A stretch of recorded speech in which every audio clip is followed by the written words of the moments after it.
Welcome back to Good Morning Football. Many counted the Steelers out after they fell to 0-3. Let's take a look at Matthew McConaughey. Before we get to that, chiming in on the game, he gives Pete Carroll a glass of water. He turns it into a lake and goes skiing on it. Love it. I want to move to Austin and take his class. What class? He's a professor. I don't know what class. I don't care. I didn't know that. Underwater basket weaving, I'm in. Okay. I don't get the glass of water thing. What does that mean? Glass half full, maybe? And he says, hey, I mean...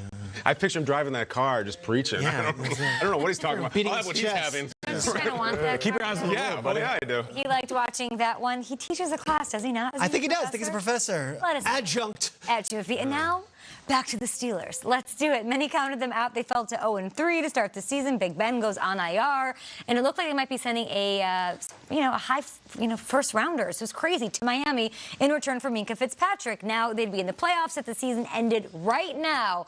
Got to talk Steelers, and Omar Ruiz has more. Good morning, Kay. The Steelers have won 4 in a row, but certainly could use some help in the run game. Jalen Samuels led the team with just 29 yards on Sunday against the Rams. That's the lowest for a Steelers leading rusher since James Conner had 21 in Week 1. Speaking of Conner, he could be on his way back. He told me yesterday he thinks he'll be able to go on Thursday, but no guarantees at this point. He was listed as a full participant in an estimated practice report yesterday. He told me he wants to make sure he has the full strength for that shoulder to hold up in pass protection, wants to make sure he has the full range of motion in the shoulder if he's able to catch the football out of the backfield. The Steelers looking for their 5th win in a row against the Browns on the short week on Thursday Night Football. Appreciate you, Omar. We cannot wait for this one, just a couple of days away. And it's hard to overstate just how good that Steelers D has been since Minkah Fitzpatrick came aboard. Since Week 4, Pittsburgh's 5-1. They rank towards the top of the NFL in a few categories. Look at that. Turnovers, points per game. They balling. This week they've got that trip to Cleveland on TNF. Is it time to start taking the Steelers seriously as contenders in the AFC? In the AFC, I don't know. Playoff contenders, yes. I keep beating this drum that the AFC playoff admittance policy is going to be absolutely nuts. Week 17, I feel like we're in for some kind of like Andy Dalton getting the Bills into the playoffs type of hysteria. The problem is, though, like, no one really thought the Bills were going to do much once they got in, and they didn't. I think the Steelers will get in.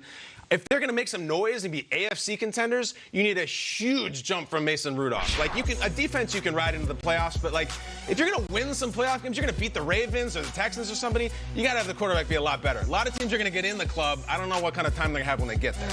All I see is 5-4, right? And how they got here might not be pretty. Remember, they almost lost to the Dolphins. They were down 14-0. They had some really awful games the first few weeks of the season, but they're 5-4. They're alive, and they're believing. And this Minkah Fitzpatrick might be the difference. Kudos to that team, because when they lost those first couple games of the season, everyone was jumping off the boat saying, hey, Roethlisberger's out. Right. Save that first-round pick. Lottery protected. Do something. They doubled down and said, let's add a first-round talent and trade a future first-rounder. One of the most aggressive moves you'll ever see for a team that started off the season with no wins early on. Some people hated that move. A lot of people hated that move. They thought it was stupid. They said, you saved that pick. You might be drafting a quarterback next year. Guess what? They're 5-4. And yeah, okay, they're contenders in the AFC. Okay. Don't let them get in. That defense is for real. I'm here for every storyline surrounding this game. Just like you guys are talking about, the new faces and new places. Minkah Fitzpatrick. Of course, Odell Beckham, Kareem Hunt now on the roster for the Browns. Both of these teams coming off of a victory. Also, the relationship between these two organizations. As you guys know, I have 2 sons. Nate is 15. Nehemiah is 13. The reason I put my hand up higher is because Nehemiah is slightly taller than his older brother. And as of recently, the last year or so, he's been walking around feeling himself. Chest out, he might bump into his older brother in the kitchen. His voice is a little bit deeper. He has peach fuzz on his, upper lip.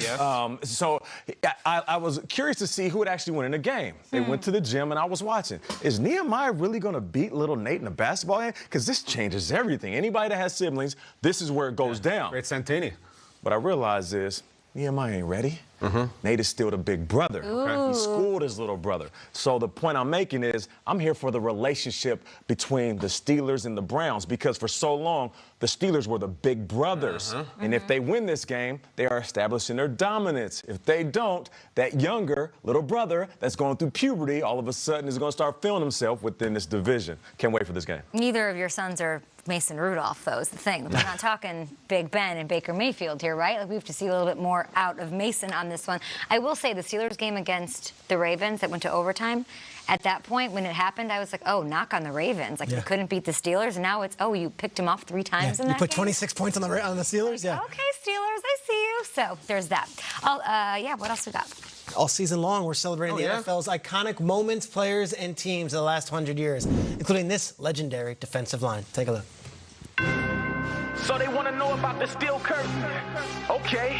One of the best D-lines the game's ever seen. 4 Super Bowl rings led by Mean Joe Green. The Hall of Famer played on 10 Pro Bowl teams. Anybody tried the steel curtain got lean.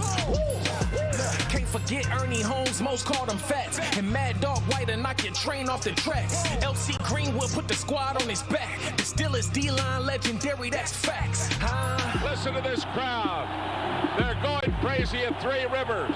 The Steeler defense in one of its finest moments. NFL 100. Legendary defensive line, and the Steelers keeping on that tradition with defense. They take on the Browns this Thursday night, 8 p.m. Eastern on NFL Network, Fox, and Prime Video. You like that rap? I love that rap. I love all those raps. So Yeah, he does a good job. More of those. And DaBaby. Yeah, I love the baby. More DaBaby. Will Selva, we love him too. He's out in the newsroom in Culver City. Take it away.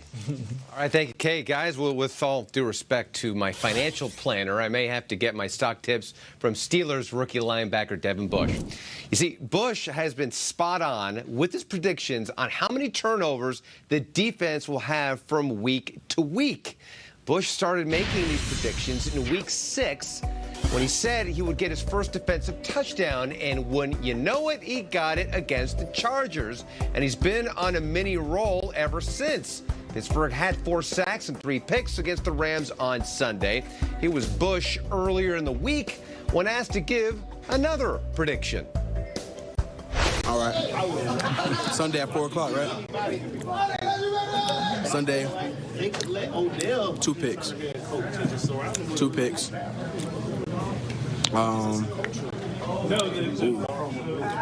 4 sacks. 4 sacks, 2 picks.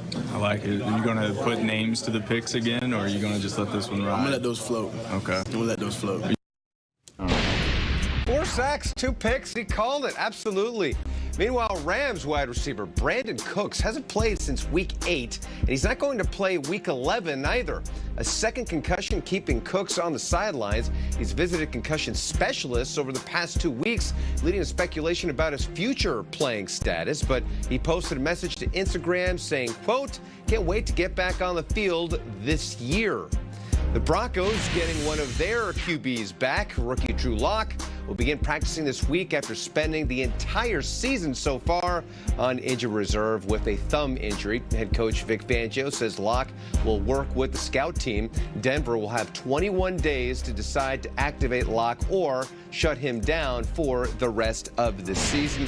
Fangio was asked what it would take for Lock to get into the rotation. He said, quote, "I want to see good quarterback play that he belongs." So far, we've seen Brandon Allen belong. He started his first game against the Browns. That was a win. But guys, on Sunday, they have a tougher test in those Minnesota Vikings. Were coming off a big win themselves.